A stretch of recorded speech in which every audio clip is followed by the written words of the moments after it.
Himeko, stay on the train. Himeko, stay on the train. Himeko, stay on the train. Himeko, stay on the train. Himeko, stay on the train. Himeko, stay on the train. Himeko, stay on the train. Himeko, stay on the train. Himeko, stay on the train. Himeko, stay on the train. Shut the fuck up, Himeko gonna die, Himeko gonna die. No the fuck she isn't. HSR is a fucking pussy to actually kill of a character. Mihoyo early. Hoyo would kill off a character, but let's be sulfur monoxide fucking serious. She ain't dying anytime soon.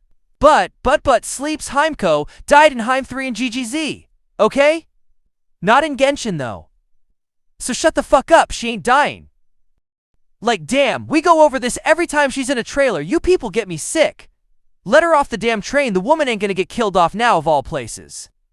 It's not suspenseful too many characters to actually care for if Himeko dies. Okay, I'm tired of y'all. Till next time, like, comment, and follow to see me talk more about shit. Okay, bye bye.